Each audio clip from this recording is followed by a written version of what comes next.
So Randal Kolo Muani was our only signing on deadline day. A talented player, no doubt, but on a season-long loan without an option. I think it's fair to say a corner of the fan base see it as a bit of an anticlimax to a window that once promised so much. Having finished 17th last season, a fair few Spurs fans felt that we really needed to push on this transfer window to catch up to the other traditional members of the Big Six. Yet, we have spent £110 million, while some above us have spent nearly 3 times as much. Are we being left behind? I'll discuss that, the Kolo Muani move, and all the other deadline day stories in today's episode of Daily Tottenham Transfer News. Guys, thank you so much for watching and listening wherever you are. Please do give this video a like.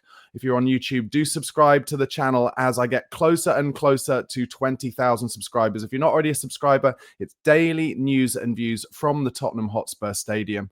And you can also become a member, just £1 a month. All the details of how are in the description box below. But let's get started. And I wanted to start today with kind of an overall view on this summer.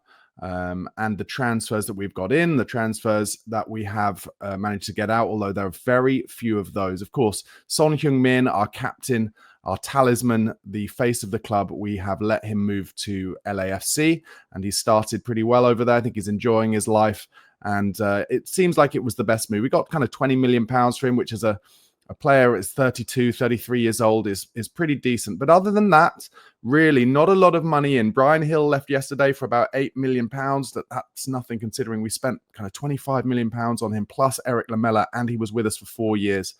And other than that, just not really a great deal of money coming in. And that, I think, has kind of hamstrung us once again in terms of the money we wanted to spend in the window. For instance, I think we were expecting Yves Bissouma and Richarlison to probably get us maybe as much as £70 million between them. And in the end, neither of them left. Richarlison is now absolutely our key number 9, with Dominic Solanke rumoured to be being injured for longer than Thomas Frank initially let on.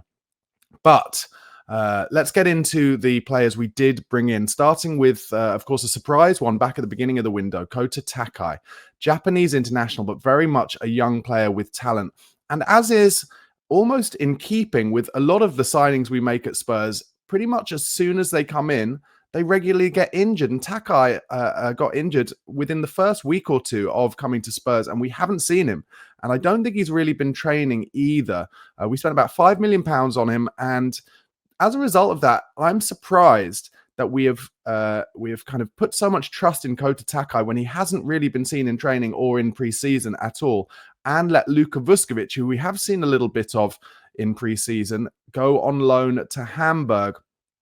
One can only assume that the recruitment team, and from the little that Thomas Frank has seen as coach of Kota Takai, that they are comfortable that he's going to be able to match the physicality of the Premier League and the Champions League and the Carabao and FA Cup, because he is going to have to play some games, because we are left basically in a squad that we know wants to play a 4 at the back sometimes, but also sometimes 3 centre-backs. We are left with basically Mickey van der Ven and Christian Romero, whose injury record, to say the least, between the two of them is poor. And then Kevin Danso, who does look kind of sturdy, doesn't seem to get injured, don't want to jinx it. And then Ben Davies. And listen, Thomas Frank clearly loves Ben Davies, and Ben Davies will always give you a kind of 6.5, 7 out of 10 performance. But as he reaches his kind of mid-30s and doesn't play many games, we're only left with, kind of one injury now away from basically, if we want to play a 3 at the back, 1 or 2 injuries, Ben Davies having to start in the Premier League. So they must trust Takai, and also they must believe that he's going to be back fit soon. But in terms of him as a signing, it's hard to really put anything on it in terms of how good that signing is going to be, because he's a young man, as I said, and he hasn't got any Premier League experience, and he's been injured. So let's see what happens. You would hope that if he is fit by the time the first Carabao Cup game at home to Darlington comes along later this month, you'd hope he'd get a game in that, but who knows. Then, after Kota Takai signing, we got Mohammed Kudus from West Ham. Now, I think it's fair to say that when this deal was announced at £55 million, we were probably, as a fan base, a little bit nervous, because West Ham were saying how poor he'd been last season. Obviously, we saw him play at the Tottenham Hotspur Stadium, undoubtedly a talented player. but also he lost his rag and tried to get in a fight with about 4 or 5 different Spurs players when playing for West Ham, got his marching orders. But I, for one, and I don't know if you agree, but let me know in the comments, I have been fully won over by Mohammed Kudus. He is one of the most talented players I've seen come into Spurs for many years, possibly since the kind of resurgence after, we bought Moussa Dembele as an attacking midfielder. I think it's fair to say in the first year or so, we looked at Moussa Dembele as like an interesting, powerful player, but we didn't quite know where his best position was. And then he dropped into central midfield, and it was like a resurgence of a player we didn't even know we had. And now with Mohammed Kudus, he has similar abilities to Moussa Dembele. He's more comfortable on the right-hand side, and he offers a great option down the right for Pedro Porro to just ping balls into his feet, and he can hold off 2 or 3 defenders, and that allows us to get up the pitch.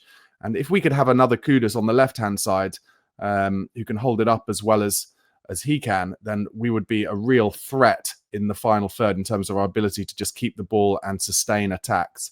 He's an incredibly skillful player. He's got all the tricks in his box, and I think he will score goals for Spurs as well. My only slight negative about Kudus in his opening games for Spurs so far, quite often he does the hard work, beats a couple of players, and then there's an easy pass to lay off, and he just wants to do one more thing, and he doesn't need to do that. But I'm sure that will come in time, and as he kind of gains trust or gains his own trust for the other players around him, and vice versa. So I think that £55 million on Mohammed Kudus is a great bit of business, and I think he will go on to have excellent sell-on value. And I think we could see in the next year or two him have a really incredible season and pile up some really amazing numbers as he gets used to Thomas Frank and Thomas Frank gets used to him. It was after Mohammed Kudus that we then had the Morgan Gibbs-White saga, and it really was a saga. It was within 24 hours of us buying Mohammed Kudus that David Ornstein announced that Tottenham had triggered Morgan Gibbs-White's £60 million release clause. And it's fair to say I've not seen excitement like that day from the Tottenham community, certainly in all my time of making YouTube videos for Spurs, in terms of transfers anyway. The amount of people who were searching for Tottenham content, looking to view my videos and all the other Tottenham content creators' videos was incredible. And it was the first feeling we've had in a long time where Spurs fans we're back and really believing we did have money to spend. Maybe there'd been some investment in the club. And then things just went very weird very quickly. Nottingham Forest kind of leaked out only a few hours later that actually, they were unhappy with the way things were dealt with in terms of Tottenham and Morgan Gibbs-White. They felt that an NDA had been broken, which I made loads of videos about. I found that very odd, considering the only people who could possibly have known about Morgan Gibbs-White's £60 million release clause were Morgan Gibbs-White's agent, Morgan Gibbs-White, and Nottingham Forest. So it wasn't anything on Spurs that an NDA had been breached. And realistically, if you allow your player to have a £60 million release clause, you are being naive as a club to think that agent or that player isn't going to let it slip to other players or other clubs or other agents. And so it seemed very odd that Marinakis, or as I call him, Mad Marinakis of Nottingham, got so feisty about it when he was the one who put the release clause in. And I think in hindsight, and having watched a Morgan Gibbs-White interview a week ago or 10 days ago, I think it's clear what happened, which is this all coincided with Morgan Gibbs-White's partner being pregnant, and it was a difficult kind of last trimester of the pregnancy. She was coming up to kind of labor time, and there were some complications. And I think, unfortunately for Spurs, or you could say if you were going to be very cynical, Tottenham may be another example of them not having done their full due diligence. They timed this badly because at that stage, Nottingham Forest and particularly Marinakis, I think, played on the fact that it was a difficult time for Morgan Gibbs-White and his partner, and made it as stressful as possible by not allowing him to speak to Spurs or do his medical, and then just kind of kept it going for as long as they possibly could until it got to a point where Morgan Gibbs-White and his partner clearly discussed it. I don't doubt that they realized that the stress that this was causing in terms of his professional life was affecting their personal life, their pregnancy. And in the end, Marinakis went out over to I think it was Portugal, maybe, where Forest were on a preseason training trip, and basically, cornered Morgan Gibbs-White and said, we'll offer you this amount of money. You sign on now. It'll be good for you, good for your family. The stress will be gone. And I think Morgan Gibbs-White and his family had a discussion and were like, yeah, I think that's the right thing to do. I also got the feeling from this interview I watched a week or so ago with Morgan Gibbs-White that he really did want to come to Tottenham. He talked about, I have goals. I want to play in the Champions League. I want to improve. I want to keep moving upwards. But in the end, I had to make the best decision for my family. And that was, in that instance, staying at Nottingham Forest. So it's a bit of an unfortunate one for Spurs. He would undoubtedly have been an excellent player for Tottenham. The Spurs fan base was so excited about it. He has the physicality that I think Thomas Frank really wants in as many players as possible in his first team. And it was just unlucky, bad timing, maybe a little bit of a lack of due diligence to miss out on that. We then got in a player on loan that I think Spurs have been looking at for 18 months, 2 years, and in the end, getting Palhinha in from Bayern Munich was a smart bit of business from Spurs. Bayern Munich, of course, still owe Tottenham some installments from the Harry Kane deal. Matthias Tell came to Tottenham as a result of that. The loan fee kind of gets taken out of those installments, and Palhinha suffered an injury last season at Bayern Munich that didn't allow him to play many games. And then realistically, in the Bundesliga, there are so many games that Bayern Munich play where they don't really have to have an enforcer in midfield. They don't really have to have a defensive midfielder because they're just sustaining attack after attack after attack. I mean, that's why Harry Kane has scored, I think, 91 goals in 95 games for Bayern Munich. I mean, what a player. How badly do we miss Harry Kane, by the way? And how lucky were we to have him for all those years? So Palhinha didn't get many games at Bayern Munich, so he wanted to get a move back to the Premier League, and Spurs obviously crying out for a number 6. So it's a move that's made sense to all parties. He had an amazing game at the Etihad. He was great in the kind of 60-odd minutes he played in the European Super Cup final against Paris Saint-Germain. Little less brilliant in the game at the weekend against Bournemouth, but it really felt like Bournemouth did a number on our midfield. And a lot of times, and I blame Thomas Frank for this, Spurs were left with kind of a 4-on-2 in central midfield. So not a great deal that Palhinha and Rodrigo Bentancur could do about it, as they had kind of David Brooks and Semenyo and Alex Scott buzzing around them in central midfield. I think Palhinha will turn out to be an excellent signing for Spurs. I really do like, in general, the cut of Bentancur and Palhinha playing together, especially in games against the teams maybe we're less expected to win in those games, teams we're less expected to beat, games where we're going to have less possession. And I think on a loan deal with an option to buy, which I think is about 25 million euros, it's a smart move. He's also got lots of experience. He's 30 years old. He brings leadership qualities. And I think he will improve those around him, the likes of Archie Gray and Lucas Bergvall. Gray and Bergvall did start that game against Burnley, which we won 3-0. So it shows that Thomas Frank is willing to be adaptable.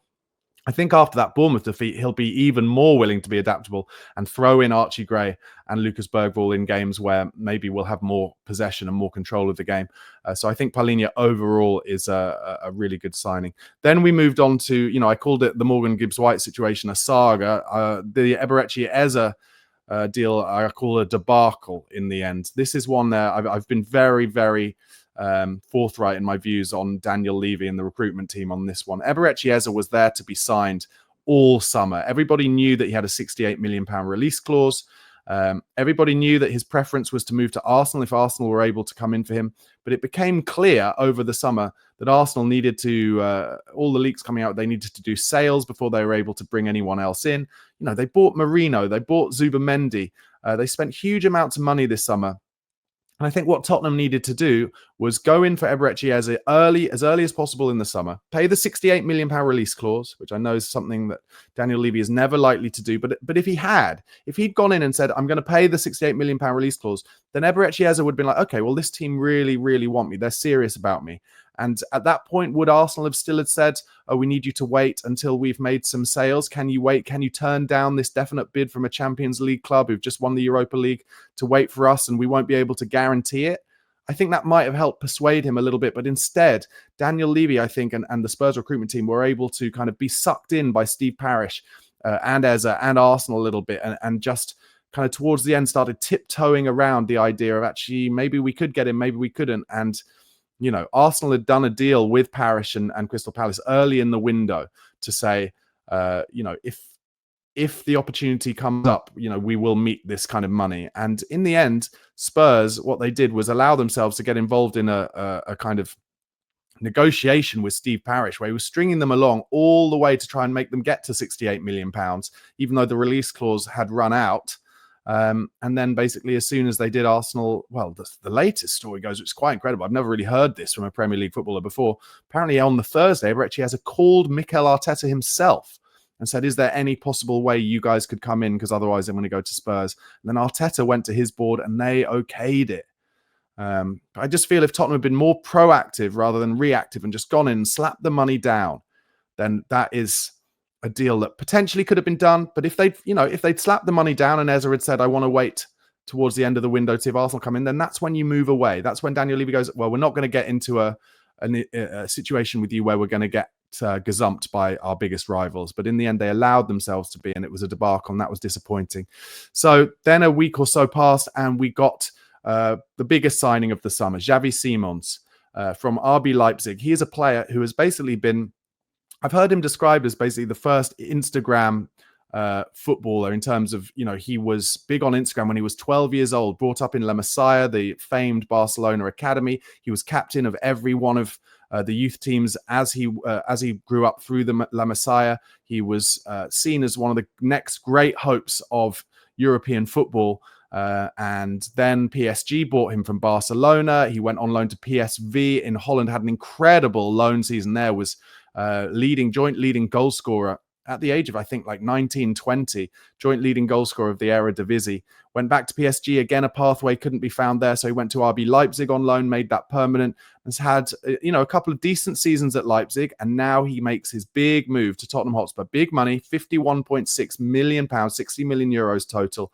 And he can be the face of this club. It's going to take some time. We're going to have to be patient with him as he gets used to the intensity and the speed of the Premier League. But with Sonny having left, we needed an icon. And if Xavi Simons' ego is big enough to take that on, and from everything I've seen and read, I think it will suit him down to the ground. Then as he improves, I think Tottenham can improve. And as he gets better, all of those young players around him, the likes of Bergvall, the likes of Gray, Van de Ven, we can just keep building this nucleus of an exciting young team around players like Xavi Simons.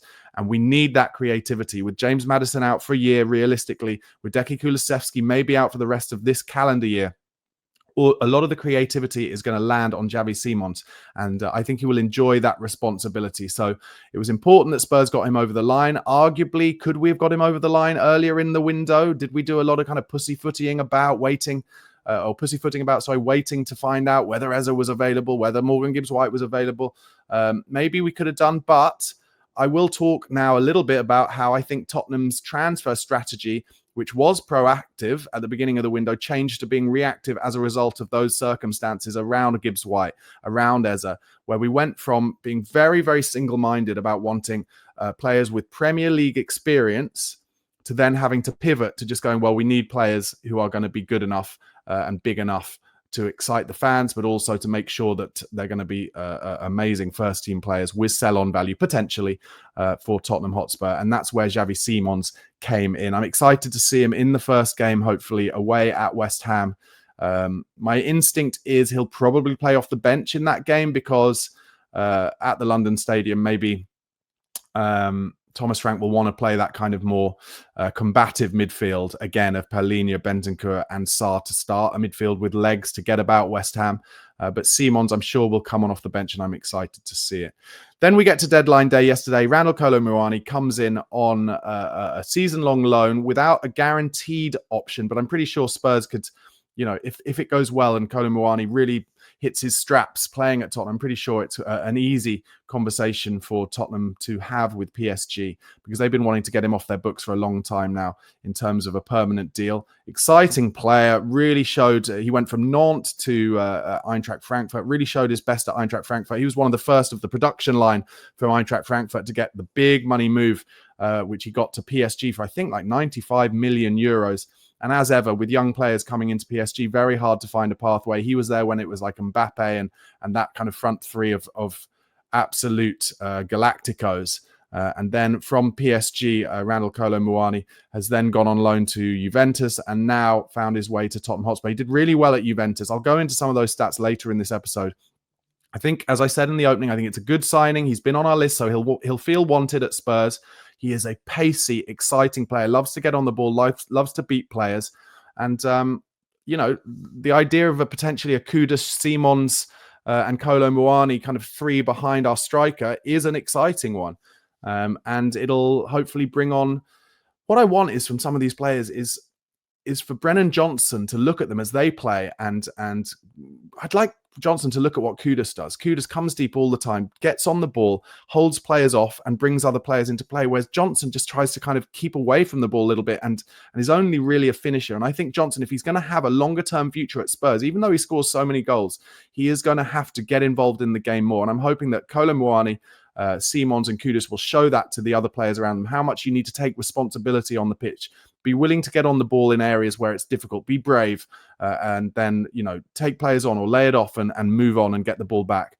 And I'm hopeful that Kolo Muani will do that. He is an exciting player. And then the last thing I want to say on the transfer window is a bit of a fear of mine. I think I mentioned it in a video over the last couple of days. I think today or tomorrow, Johan Lange will be wheeled out, as he always is, to talk about the transfer window and how it went. And my fear is that he will talk about how actually we signed Matthias Tell and Kevin Danso in this transfer window as well, because in fact, we got them on initial loan deals in January, and then those loan deals were made permanent this window. And I just don't think the club should allow him to say that, because it will annoy the fans. The budget for January should be the budget for January. And if you get a player on loan with an obligation like Kevin Danso, that budget should be taken out of the January window, not the budget from the summer window. And as a result, I think what they'll look to show is that we've spent over £200 million this window, when actually we've only spent £110 million, which for me, when you think about how much Arsenal have spent, over £250 million, Liverpool over nearly £300 million, we are being massively left behind, and we needed to spend more. I think we were hamstrung by some of the like I said, the saga and the debacle of Gibbs-White and Eze. But there are players out there.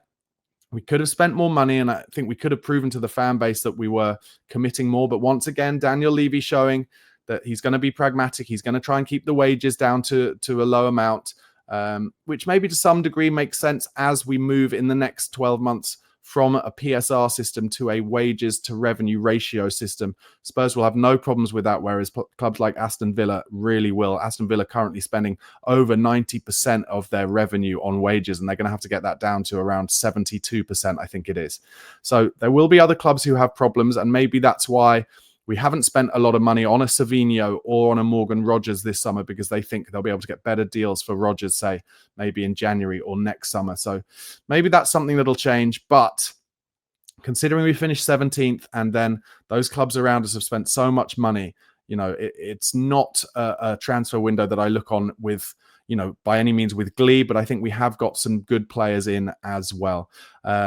Before I move on to the kind of quotes and the news on the Kolo Muani signings and the rest from deadline day, guys, once again, please, if you're watching this on YouTube, do give the video a like, press subscribe. I am now I'm about 1,500 away from 20,000 subscribers. So if you haven't subscribed to my channel and you like this transfer news and you like daily news and views from Tottenham Hotspur, do press that subscribe button, press the notification bell, and also come and join me on BigUp. Details are in the description box below. That's where I do my Tottenham Hotspur watch-alongs. Okay, so Randal Kolo Muani will wear the number 39 shirt. He said yesterday, "I'm really happy and proud to be at such a great club.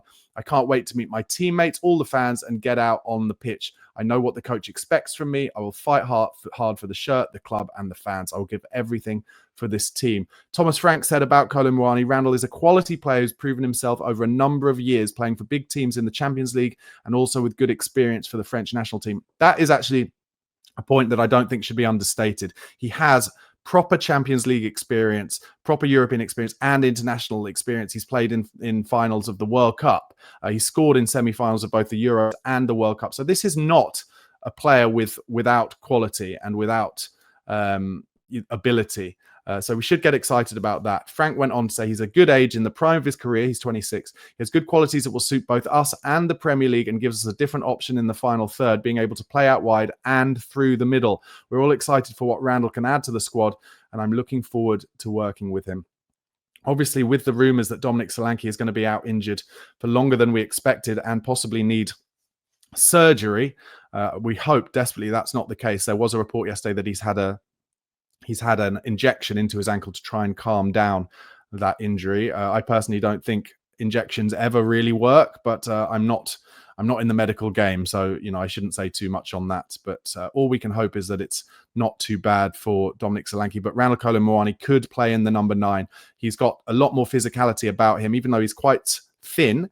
He's got a lot more physicality about him than, say, Matthias Tell, who I'm sure at the moment will be rotating with Richarlison.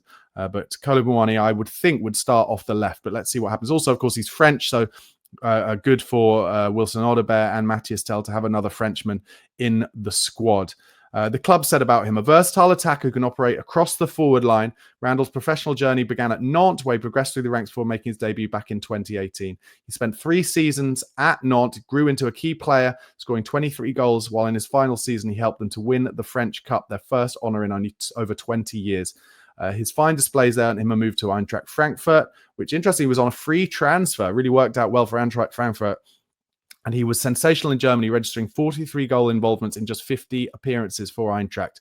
And he helped them to the 2023 German Cup final. An imposing and pacey attacker with ability on the ball and in the air. And that's true. He scored a fair few headers as well, which is good news for us. He could get on the end of some crosses from Pedro Porro on the right and Mohammed Kudus.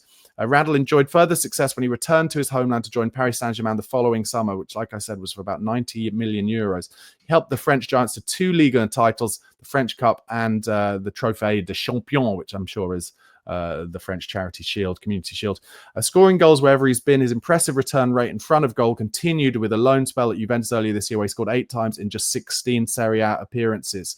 So it's kind of surprising to me that Juventus, who I believe their sporting director is now Damian Camoli, ex of Tottenham, didn't get that deal over the line, because 8 and 16 is a great return. A seasoned international, Randal earned his first senior call-up to the French national team in September 22 and has earned 31 caps, scoring on 9 occasions. So that's once every 3 games for international, which is pretty good. He was named in the French FIFA World Cup squad of 2022, played his part in the nation reaching the final for a second successive tournament, scoring in the semi-final victory over Morocco before he helped his country to the Final Four of UEFA Euro 2024 as well. So yes, last season for Juventus, overall 26 appearances, 10 goals, 2 assists. For Paris Saint-Germain, sorry, that was for both Juventus and PSG. For Paris Saint-Germain, 10 games, 2 goals. In the league, 4 Champions League games, 16 appearances for Juventus in Serie A, 1 Italian Cup game, 8 goals in Serie A, 2 Champions League games, and like I said, 31 international caps, 9 goals. Ali Gold said yesterday, and this is good news, because of new rules within the Champions League, Kolo Muani will be able to play against PSG, his parent club, in the Champions League in November. So that's good news. And then just some news on some outs yesterday. Finally, after a bit of a palaver, we did manage to get Manor Solomon out of the door on a loan deal. Initially, he was going to go to Crystal Palace. Then that fell through. Then Porto were considering a move. Then as the La Liga in Spain window closed, it came towards closing towards 11 p.m. We were looking to get him out to a Spanish club, and finally he joined Villarreal on loan in Spain. I think it's fair to say that's a good decision. There's a corner of the Spurs fan base who don't like Manor Solomon purely based on his nationality. And of course, he got injured last season. Really surprised that Leeds didn't come back in for him after he had such a good season for them last year. As I mentioned at the top, we got 10 million euros in the end for Brian Hill. He's joined Girona on a permanent deal. Good luck to you. And then an interesting interview came out yesterday with Luka Vuskovic on why he decided to go and join Hamburg on loan. His brother lives in Hamburg. His brother, in fact, played for Hamburg, but was banned for 4 years for steroid abuse. Although people in Germany do not believe he's guilty of that, and he is seen as an icon, Luka Vuskovic's brother. So he apparently, according to Seb Stafford-Bloor, is an excellent German expert in the Athletic. Luka Vuskovic will get amazing reaction when he first plays for Hamburg. He said on why he decided to go on loan, he said, Spurs have Romero and Van de Ven playing at centre-back, 2 of the best in the world at the moment. I believe in myself, but it's really difficult to play ahead of them. I face them and I realise that I still have to work harder. A lot of work and a little luck, so I'll be back. He said, Spurs offered me an option to stay to play in case of injury or cup matches, but I wanted continuous minutes. Shows his ambition, shows his belief at just the age of 18 that he can get into a Bundesliga side. He was asked why he chose Tottenham over the other big clubs who wanted him initially. He said, I didn't want to be just a number at Tottenham. They told me what they expected and offered in terms of sport, and that prevailed, the plan they put before me. So, I'm really excited by Luka Vuskovic.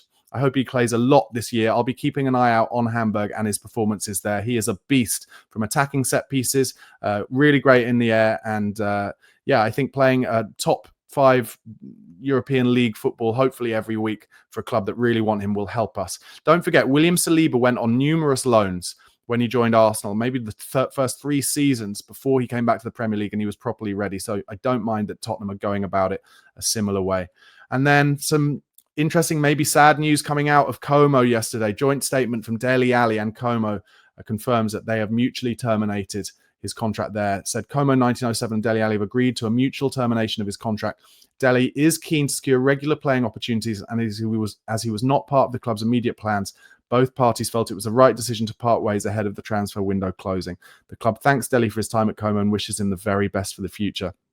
What a player Dele Alli was for us in his heyday. It really fell off a cliff when Mourinho came in. And I think one of the issues, looking from afar, I could be wrong, but I think one of the issues Dele Alli has is he's never been a great trainer. He's not really turned on by training. He's turned on by matches. He has an incredible instinct for what to do in the biggest moments and biggest games and big matches.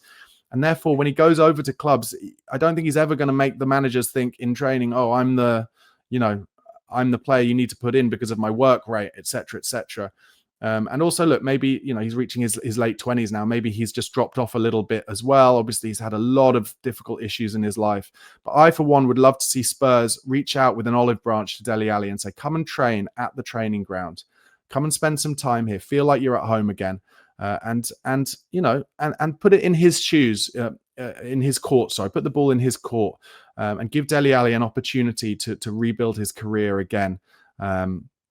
I don't know whether the club will do that. I would love it if they did, but I really would love to see Dele Alli come back. Maybe he needs to drop down a division, go and play in the Championship. Do you know what? Maybe he could. He'd probably love the razzmatazz of Wrexham. That's something that could really work for him. The kind of the spotlight that he would get at Wrexham. So maybe Ryan Reynolds and Rob McElhenney could reach out to Dele Alli and he could rebuild his career there. Let me know what you think in the comments below anyway. All right, guys, thanks a lot for watching and listening. Once again, help me get to 20,000 subscribers on YouTube. If you're not already a subscriber, press that subscribe button and the notification bell.